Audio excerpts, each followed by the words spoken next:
I am still so new to this, but welcome back to my channel. Today we're in the manufacturing room. It's Sunday. I normally don't come into the office on my day off, but we have a custom order request, so that's what we're gonna be doing today. Today we're actually making a bath bomb that is not available on our website. It was once before. It's from a previous collection, but I received this DM this morning on TikTok. I don't normally go through my TikTok requests because it's always so spammy, but for whatever reason I looked and I came across this message. So FYI, if you guys ever want to get in contact with me, TikTok DMs is not the best way. But moving forward, I saw this message and I thought it was like the cutest thing in the world, so I'm going to be making these for her. She was requesting the UFO bath bomb, which I think was from the July collection. It was such a last minute add-on, and that's the thing, is whenever you come up with a bath bomb idea so last minute, you weren't planning on it, those always really do the best. And the fact that that bath bomb is quote unquote the best one that she's ever had is crazy. Also, this customer is like a long-time customer, so she's pretty much tried almost every single bath bomb. So this one is her favorite, and I am honored to make it for her. This is my first time not doing a voiceover while making bath bombs, so it's a learning process for the both of us. I think the number one complaint that I get on like my videos is that I talk way too fast, which is totally believable because I do, but I really blame my voiceovers and social media for that. I basically have a minute to say everything that I need to say about a bath bomb, which is not enough time considering I am a yapper. I also make a lot of messes. This is gonna be a really raw video, okay? I think it's because like when I started making videos on TikTok, I think I only had 3 minutes and I got really comfortable with the 3 minutes, and so I didn't really talk that fast. It was good. It wasn't until I started posting on Instagram Reels and YouTube where I had to cut a 3-minute video down to like 1 minute and 30 seconds and now a minute. And it was in that time that I realized I have to pretty much say everything that I used to say in 3 minutes in one. And that's when I started talking so fast. And it's an ongoing joke between me and my family. Like, they'll always be playing my videos on the television or when I'm walking by, and sometimes they'll like do my impressions, and it's basically just talking in gibberish. So yeah, sometimes I feel myself talking way too fast in person now, and again, I totally just blame my videos for that. I sifted the rest of this in silence because this sound will drive you guys insane. It's like that. Another question that I get asked all the time is how come I only sift the first ingredient? And that's because this is sodium bicarbonate, basically baking soda, and when it's like balled up like this, it becomes solid. It's like a little pebble, and you have to physically like crush it to get it to be in a powdered form. Whereas to the other dry ingredients that I use is like so fine, it's already a powder and it's never gonna ball up like that. So you don't have to sift them. You could if you want to. I personally don't. It's like, I hate sifting, okay? I literally hate it. So if I don't have to do it, I'm not going to do it. This is all the sifting that we're gonna do today. And I'm gonna clean up my mess too. I literally have to go to like my warehouse and get this bath bomb mold because I put it away. I was like, I'm not gonna be making this for a while. And it cannot be a coincidence, but this week, everything that I've been saying has just been like coming true or like coming into life. That was another example for me. This last dry ingredient literally makes me cough like crazy. I have to like put it down very slowly. This is what gets that like bubbling effect. So it has to go in there, you know? And I made another little mess. This is the dry ingredients. I'm gonna set these aside. Next up, we have our liquids. I love how I'm acting like this is the first time you guys are seeing me make a bath bomb. Maybe it is for some of you. I'm still kind of new to YouTube, so I feel like this is a growing platform for me. There's a lot of people on here that have never seen my videos before. I started off while being on TikTok, so maybe you guys recognize me from there. And then I started on Instagram and then on YouTube last. But I will say there's something really special about the YouTube atmosphere. Side note, I also had to go through like my archives of our collections to find out what fragrance I used for this bath bomb. That's the issue when it comes to deleting bath bombs off the website. That's normally where I go to like look at all those things. And yeah, it wasn't there, but luckily we got everything good. I remember the rest of it though. We are done with the oil. Last but not least, we're gonna make the color. The UFOs are blue. This step right here can totally make or break your bath bomb. For starters, the water. If you put too much water, it becomes really heavy and dense and sometimes they break. If you put a little bit less water, they are so dry and fine and powdery that they don't press.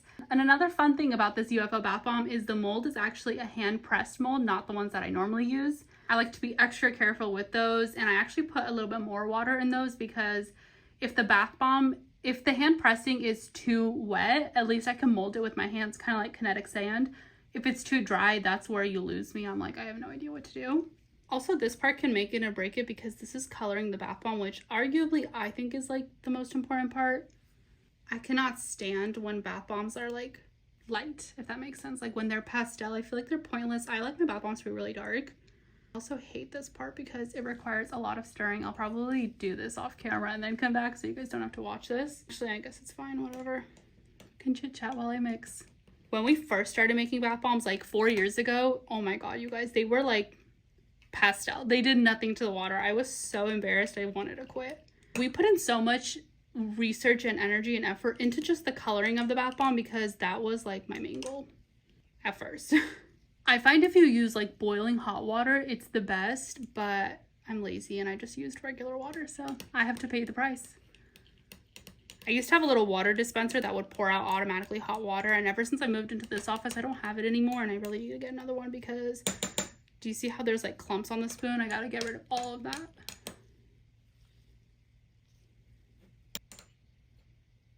Oopsies. That was not a smart idea. Okay, I think this is as good as it's gonna get. Again, we're cleaning up our mess.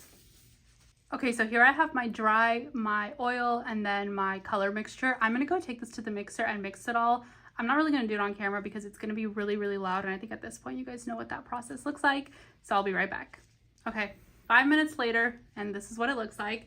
I just took it out of the mixer. There's always a little bit of like clumps left over from the head, so I like to just like go in and mix it with my hands a little bit. I absolutely cannot stand when the bath bombs have like white spotting, and maybe this is like my error because I use the KitchenAid mixer and there's this like little portion of it that goes into the mixer, and that's where I find all of the white clumps to like stay no matter how much you mix it. So whenever I get to the bottom of the bowl, I have to like hand mix it one more time. Okay, so here is the mold in question. Again, it's a plastic one, so you have to like press it down with your hands. I want to do a personal thank you to any bath bomb company that I have found on Instagram or YouTube or TikTok that have given me the faith and trust to use these. I absolutely had no faith that these would hold up if you just squish them with your hands. I use electric presses, so I was always really intimidated by these. But seeing so many people use it, I decided to give it a shot, and luckily it actually came out well. One thing that I hated for years is you could only find the really cute molds in these like plastic ones. Now I just opened up like a whole new window to making bath bombs. So this UFO bath bomb actually has a ton of glitter in here. This one makes the water purple, so I have some purple in there. Next we have blue. And last but not least, pink. I like to weigh the molds off camera and then I'll just fill them up until I think that they're good. And then I'll weigh them and verify it. I'm gonna do the first layer down like that. I have so many of these plastic molds, but right now I'm only using the really big ones because the little ones intimidate me and I have to like get over that first. But I have some really cool ones that I cannot wait to show you guys. All right, I just checked with the scale and yeah, this is about halfway. Here I have my glitters and yes, I am going to be using all 3 of them. I don't think there's like a particular order to this, but I am going to do like 1 spoonful of each of them. Starting with blue. And then I'll do pink.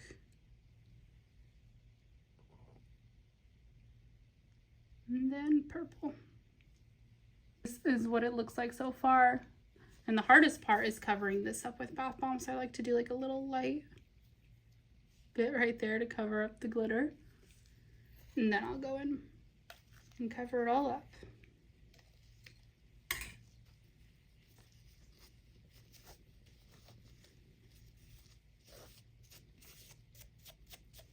Again, I'm gonna weigh it first before we sit here and press it all. Okay, that looks good. I'm getting better and better at eyeballing them. And this is the part that kind of makes me wish that I was pressing them electrically, because you have to sit here and like manipulate this and form it with your hands. I mean, thankfully I only have to make a batch of these. And then I like to make sure that all of the corners are at least filled up and pressed. And the thing with the glitter bath bombs is if you mess up and this bath bomb doesn't form, it's like you just have to throw it away because there's all that glitter in the product that you can't just like put it back in the bowl, you know? Okay, I think this is as good as it's gonna get. Here I have my tray lined up with some parchment paper. this is the hardest and scariest part about these plastic molds, is trying to get them out. But you have to be really aggressive with them, so bear with me. It's going to be a little loud. I'm just going to smack them. And yeah, that is a UFO bath bomb there. It still has to get painted and everything, so I'm not going to mess with it too much. Just going to kind of center them up. Now we just repeat this process about 11 more times. I'm going to be so mad if I play this back and my audio is like horrible. On my very first YouTube video ever, I had to do a voiceover for like the mini verse part, and I was still talking so incredibly fast. Like, I had over 10 minutes for that video and I still felt like I was like speed running it. So I'm trying to force myself not to do voiceovers because I think I just have that habit where I feel so rushed. And I think some people just don't like that. Some people feel like it gives them like anxiety when the way that I talk. I'm also going to press these off camera because again, they're really loud. Right now it's Sunday, so the entire like office complex is pretty empty. I'm the only one in here right now. And I came specifically to make these bath bombs actually because we have our Halloween collection coming out in literally like 5 or 6 days, and that takes so much prep work and I don't want to like ruin the flow of that. So I decided to come in today while we weren't supposed to be working to do this. I also have another custom bath bomb that I need to make. That one was like kind of optional, if you will. I had a customer order 20 mystery bombs, and those are actually on our website. They are like a current bath bomb. They're not custom. But here's the thing, when I make my bath bombs, they're completely randomized, like the mystery ones. But when somebody buys 20 of them, the last thing that I want is for them to get like a lot of repeats, because obviously them buying 20 shows that they want 20 different bath bombs, that I'm assuming, right? And so me being me, I'm like, okay, they bought 20. I would rather make them 20, if that makes sense. Like, I'd rather make sure that they get a different one, or at least like close to a different one in every single bath bomb. So that's what I'm going to be doing after this. And I just want to get those out of the way. That way I can start like my normal production. Sometimes the batch hardens up on you, so you have to like do this. These are all the stuff that you don't see on like my sped up videos. When she messaged me, she asked me how much she had to buy like for me to even do this for her. And I basically told her, if you just buy the batch, I'll do it. And a batch typically makes 12. I guess my point in saying that is if you guys ever have a bath bomb that you really liked from us that we no longer carry, you can always just reach out and we can do something. Also on that note, yes, we actually do custom bath bombs. The rules are pretty much the same. You just have to buy the entire batch, because if I'm making a bath bomb that I don't sell on my website, I don't want to be stuck with all the other ones. So that's pretty much it. I told myself that I was going to be posting a long form video on YouTube once a week, and I'm already doing such a bad job at that. So you guys have to help me like hold myself accountable. This is like my second one in like almost, 3 weeks?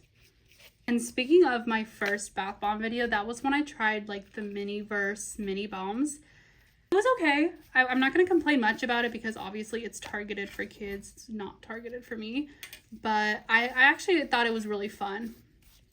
I definitely messed up on it a lot. So I feel like my one critique was like, dang, like either some kids are like way more smart than me, or it's a pretty complicated toy. But I love how the comment sections were like, how on earth did you think that entire box, like the display, was $10? And let me just say this, you guys, I have not been in the toy aisle for probably like close to 12, 13 years. Like I don't know the price of toys right now. Obviously they're going to be more expensive than when I was a kid, but I wasn't buying myself toys when I was a kid either. So like I didn't even know the price of them back then. And yeah, so that was dumb of me to assume though that it would be $10 for all of that. Okay, at this point we're pretty much halfway done. I think I'm gonna finish the rest of them off camera and then we'll come back to paint them after they dry for like a little bit. It's been about 40 minutes, but we're finally done. That took a lot longer than I thought it would. So it's been about like 20 minutes. You want to make sure that your bath bomb is dry enough that you can like hold it before you start painting it. That way it doesn't fizz on you. The UFO is actually not too bad to paint. I originally wasn't even planning on painting it when I first made these, but it's kind of plain. You can't really tell what it is until you really look at it. So I'm just gonna make it a little bit more detailed. Start out with some black mica powder. In this container, I have 99% isopropyl alcohol, which is almost like 100% alcohol. It is very, very strong.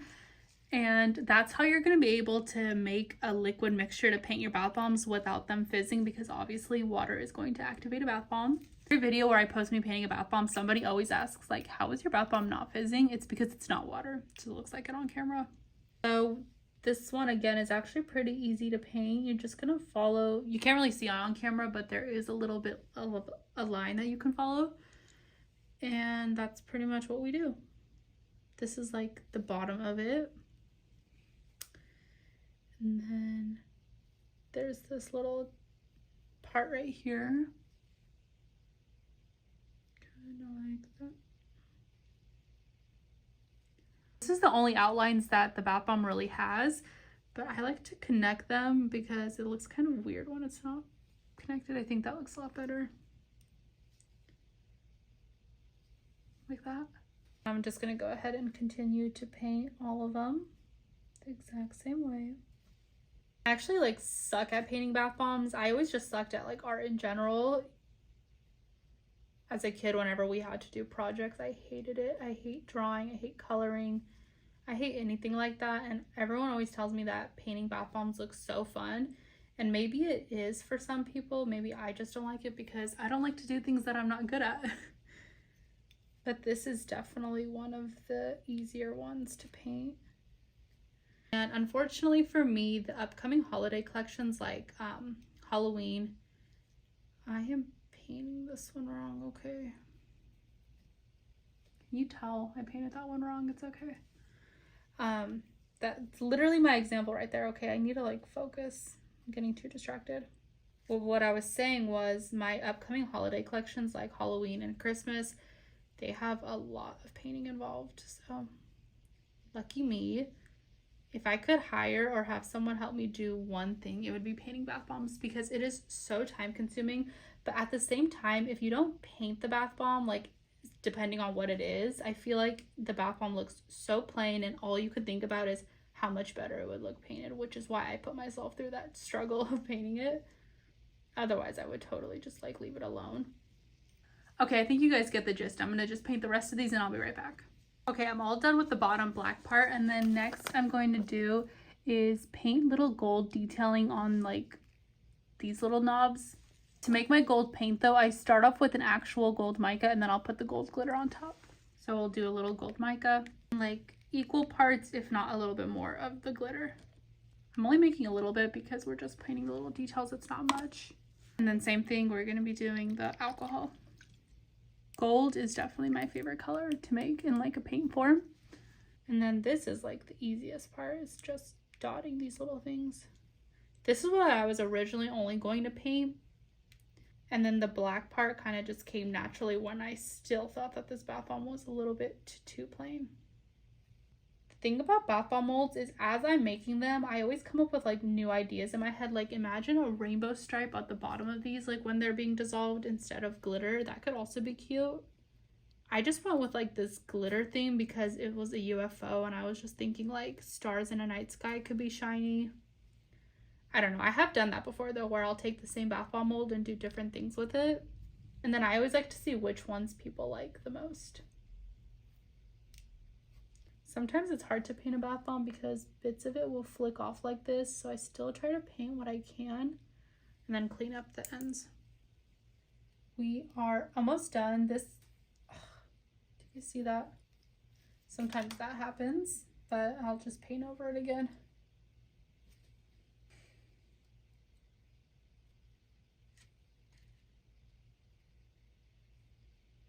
I think we are finally done. They're still pretty wet. I'm gonna let them dry for like a day or two before I package them up for her, but this is what they look like. They're gonna have a pink, blue, and purple shimmer coming out of them. I'm actually so happy for her. As always, thank you guys so much for watching my video. Please comment down below what you guys think and what videos you would like to see in the future. And that's it for today.